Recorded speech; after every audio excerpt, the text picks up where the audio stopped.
Good day sa inyong lahat mga bossing. Welcome back ulit sa ating YouTube channel at Facebook page. Bali, ito na po yung double cab na bagong restore assemble ng Team Silverchair. Bali, papakita ko po sa inyo dahil ngayong araw nga po is dadali na natin siya, hihilain po natin siya sa upholstery shop. Dahil papa-upholsteryan na natin yung loob niya, yung pinakakisame, tsaka yung background sa loob. Bali, ito po siya. Papakita ko po yung loob niya. Ayan po yung gulong, yung mags niya, 4 stud. And ito po, yung kanyang bubong, stainless na po. Ayan, tad-tad po ng bracket yan para po sobrang tibay. Ayan po yung kanyang console box, stainless na po. Stainless din po yung flooring nito mga bossing. Ayan, bali 4 door po siya. Ayan po yung bubong niya, stainless na.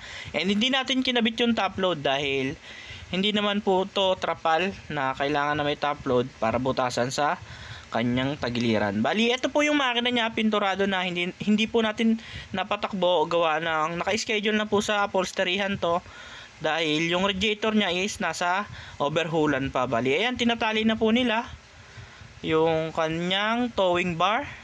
Ayan, malapit lang naman po yung pagdadala natin dito ng unit and iba-vlog po natin ulit kapag na upholsteryhan na. Bali, ayun mga bossing, sa mga gusto po ng ganitong unit 4 door, pure stainless body and flooring at saka yung bubong niya. Ayan, bagong assemble po yan mga bossing. Ayan, sa mga mag-iisda, pasok na pasok po sa inyo to. Diesel engine po and ayun si kuya, peace out, shout out sa inyo. Ayan po siya, diesel engine. Ayan, manual po ang transmission niya. Ayan, bali tawag lang po kayo sa number na nasa screen para madali nyo po kaming makontak. And yung number po na yan na nasa screen is pwede po yan sa Viber and WhatsApp. Ayan, connected din po siya. Bali, ayan lang po, tinatalian na po nila at ready na po siyang hilain. Napaka-pogi nito mga bossing pag natapos.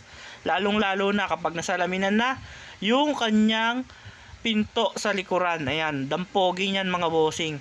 Bali, yun lamang po mga bossing. Update ko kayo kapag na-upholsteryhan na. Bali, dito ko na po tatapusin mga boss. Thank you sa inyong panonood. Abangan nyo po yung next video natin dito kapag na-upholsteryhan na and tatapusin na yung bapping nito. Syempre may forma na to kapag na-upholsteryhan na. Bali yun lamang po mga boss. Bago nyo po tapusin ang video ito, huwag nyo po kalimutang i-click ang subscribe button para lagi kayong updated sa mga video na ilalabas namin patungkol sa Honor Type Jeep. Yun lamang po. Thank you and God bless.